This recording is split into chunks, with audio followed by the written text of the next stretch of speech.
हर हर महादेव। आपका स्वागत है। आज हम लोग विद्येश्वर संहिता में बताए गए एक बहुत ही खास रास्ते पर बात करने वाले हैं। भगवान शिव से जुड़ने का सबसे सरल, सबसे आसान और सबसे शक्तिशाली रास्ता। देखिए, हम सब आज की इस भागदौड़ भरी दुनिया में जी रहे हैं ना, जहाँ मन अक्सर बेचैन रहता है, भटकता रहता है। तो ऐसे में ये सवाल आना तो बहुत ही नेचुरल है कि क्या भगवान से जुड़ने का कोई आसान रास्ता भी है।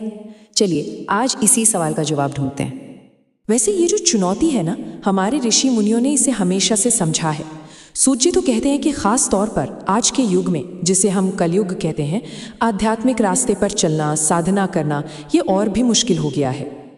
और इसकी कुछ वजहें भी हैं। जैसे इस युग में हमारी उम्र कम है और मन का तो क्या ही कहना, वो तो हजारों तरफ भागता रहता है।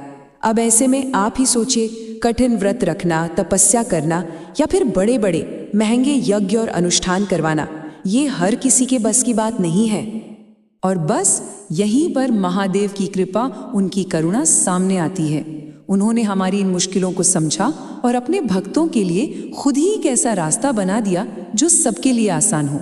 और कमाल की बात यह है कि वो उतना ही असरदार भी है। तो ये आसान सा रास्ता जो है वो 3 मजबूत पिलर्स पर टिका है: श्रवण, कीर्तन और मनन। ये तीनों मिलकर भक्ति का एक ऐसा पावरफुल फ्रेमवर्क बनाते हैं। खैर चलिए एक एक करके इनको और करीब से समझते हैं। तो सबसे पहले बात करते हैं श्रवण की। ये पहला और सबसे जरूरी स्टेप है। देखते हैं कि इसका असली मतलब क्या है और ये इतना जरूरी क्यों है। देखिए, श्रवण का मतलब सिर्फ कानों से कुछ सुन लेना नहीं है। नहीं, इसका असली मतलब है पूरे विश्वास के साथ, पूरी एकाग्रता के साथ भगवान शिव की लीलाओं में, उनके गुणों में, उनकी कथाओं में बस डूब जाना। ये एक एक्टिव प्रोसेस है, सिर्फ सुनना नहीं। कितनी खूबसूरत बात कही गई है ना, कि जब हम शिव पुराण की कथाएं सुनते हैं तो वो डिवाइन शब्द कानों के रास्ते हमारे मन तक पहुंचते हैं और हमारे अंदर की सारी नेगेटिविटी, सारे बुरे विचारों को धोकर साफ कर देते हैं। अब श्रवण के बाद आता है दूसरा स्टेप, कीर्तन। चलिए अब इसके बारे में जानते हैं और समझते हैं कि भक्ति में इसका क्या रोल है। कीर्तन का सीधा सा मतलब है भगवान के नाम को, उनकी महिमा को पूरे प्यार और भाव के साथ गाना। चाहे आप ओम नमः शिवाय का जाप कर रहे हो या फिर भगवान शिव के भजन गा रहे हो, ये सब कीर्तन ही है। सबसे जरूरी चीज क्या है? दिल से निकली आवाज, आपका भाव। और कीर्तन का फायदा भी डबल है। एक तो ये कि जब कोई दिल से गाता है तो उसका खुद का मन भगवान में लग जाता है, और दूसरा उसकी आवाज से जो वाइब्रेशंस निकलती हैं वो पूरे माहौल में एक पॉजिटिव एनर्जी भर देती हैं। ठीक है, तो अब हम आते हैं तीसरे और सबसे गहरे अभ्यास पर, जिसका नाम है मनन। ये वो स्टेप है जो पहले दोनों यानी श्रवण और कीर्तन को एक नया लेवल दे देता है। मनन का मतलब है कि जो कुछ भी आपने कथाओं में सुना और जो कुछ भी भजनों में गाया, अब उस पर शांति से बैठकर सोचना, विचार करना। ये एक तरह से सुनी हुई बातों को अपने अंदर उतारने का, उन्हें ज्ञान में बदलने का प्रोसेस है।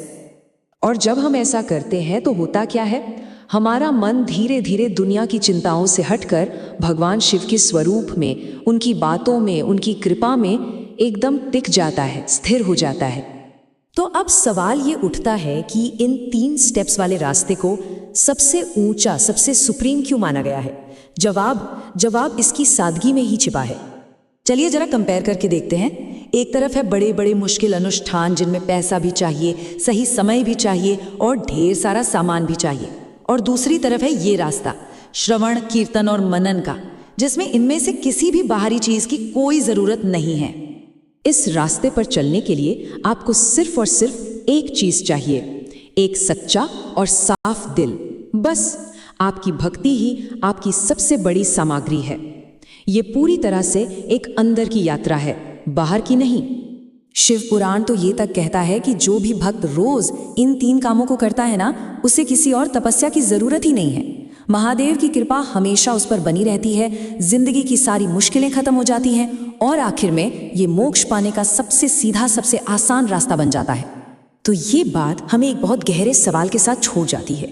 अगर अध्यात्म में सबसे गहरा अनुभव सबसे आसान रास्ते से मिल सकता है, तो सोचिए हमारी जिंदगी के और कौन कौन से हिस्से हैं जहां सादगी एक बहुत बड़ी शक्ति बन सकती है। इस पर सोचिएगा जरूर। हर हर महादेव। कृपया इस वीडियो को लाइक करें। यदि ये कथा आपके हृदय को छू गई हो तो इसे अपने परिवार और मित्रों के साथ शेयर करें। भगवान शिव की दिव्य कथाओं से जुड़े रहने के लिए कृपया हमारे चैनल को सब्सक्राइब करें। अगर आप शिव महिमा और धार्मिक कथाओं में और अधिक गहराई से जानना चाहते हैं तो हमारा ब्लॉग www.shivpurankatha.com जरूर एक्सप्लोर करें। भगवान शिव की कृपा आप सभी पर बनी रहे।